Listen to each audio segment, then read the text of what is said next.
Hi மக்களே, வணக்கம். நேற்றுக்கு இந்த பெஸ்ட்டு ஒஸ்ட்டு இந்த டாஸ்க்லாம் முடிஞ்சிருச்சுங்க.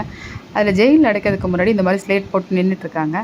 அப்போ வந்து கமருதீன் வந்து நம்ம அரோரா கிட்ட பயங்கரமாக சண்டை போடுறாப்புல.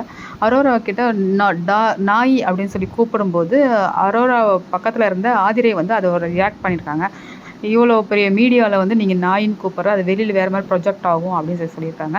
ஸோ இதை வந்து கமருதீன் வந்து அரோரா கிட்ட வந்து கேட்குறாப்புல, நீ இத்தனை நாள் நான் உன்னைய நாயின்னு சொல்லி கூப்பிட்டது கிடையாதா, இன்றைக்கி இவ பேச்சு கேட்டுட்டு இருக்கார், இவ யார் அப்படின்னு சொல்லிட்டு பயங்கரமாக திட்டுறாப்புல. நீ எனக்கு ஃப்ரெண்டு தானே மச்சான், நீ ஏன் பேசுகிறதில்ல இப்போ, அவள் பண்ணுற மாதிரியே நீயும் பண்ணிகிட்ருக்கிற, ஒரு ரியாக்ட் பண்ணுற ஒரு மாதிரி இருக்குது, நல்லா இல்லை அப்படின்னு சொல்கிறாங்க.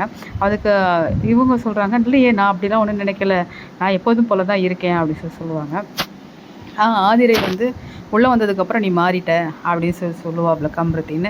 ஆனால் அரோரா சொல்கிறாப்புல, இல்லை நான் அப்படியே தான் இருக்கேன், நீ வந்து பேசுகிறதில்ல அதனால் நான் பேசுகிறதில்ல, நம்ம விலகிட்டோம், ஜஸ்ட் ஹவுஸ்மேட்டாக நான் பேசிகிட்ருக்கேன் அவ்வளோதான் அப்படின்னு சொல்லுவாங்க. அவ்வளோதானே, சரி ஓகே, ஆனால் துஷ்யந்த் வெளில போகிறதுக்கு காரணமே நீ தான் அப்படின்னு சொல்லிட்டு நம்ம கமருதீன் வந்து அரோராவை சொல்லிடுவாங்க. அரோராவுக்கு பயங்கர ஷாக் ஆகிடும். நீ இது மாதிரி சொல்லாக்க எனக்கு ரொம்ப ஒரு மாதிரி இருக்குது அப்படின்னு சொல்லுவாங்க. நானா காரணம் அப்படின்னு சொல்லிட்டு ஒரு மாதிரி பேசுகிறாங்க. அது கமருதீன், ஆமாம் துஷ்யந்த் வந்து வெளில போகிறதுக்கு காரணமே நீ தான், துஷார் இல்லைன்னா கரெக்டாக நல்லா விளையாண்டுருப்பாப்ல, அவன் வெளில போகிறதுக்கு காரணமே நீ தான் அப்படி சொன்னேன். ஆமாம், நீ மட்டும் பார்வதியை பற்றி சொல்லலையா, பார்வதி இது பண்ணுறா அது பண்ணுறா அப்படி பண்ணுறா இப்படி பண்ணுறா, அதெல்லாம் வந்து என்கிட்ட தானே நீ சொன்ன அப்படின்னு சொல்கிறாங்க. ஆமாம் நான் சொன்னேன், ஆமாம் இன்னைக்கு பார்வதி வெளில போனால் கூட அது என்னால் தான் அப்படின்னு சொல்கிறாப்புல. கரெக்டு தான், உங்களால் தான் சரியாக விளையாட முடியாமல் போச்சு, துஷார் இருந்தாக்கா நல்லா தான் விளையாண்டுருப்பாப்புல, ஃபஸ்ட்டு கேப்டன் ஆனதே துஷார் தான், ஸோ நல்லா தான் விளையாண்டுட்டு இருந்தாப்புல.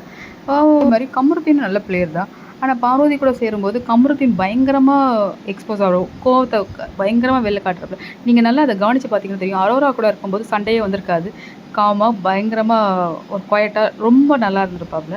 ஆனால் இதுவே பார்வதி கூட போகும்போது பார்வதி பேசுகிற எல்லாத்துக்கும் இவரும் ஜுவல்லரை அடிச்சுட்டு பயங்கரமாக பேசுவாப்புல.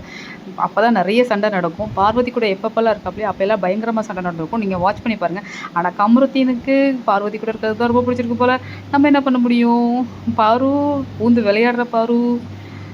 சரி ஓகே, இதுதான் நடந்துட்டுருக்குங்க இன்றைக்கி, இதுதான் நடந்துகிட்ருக்கு.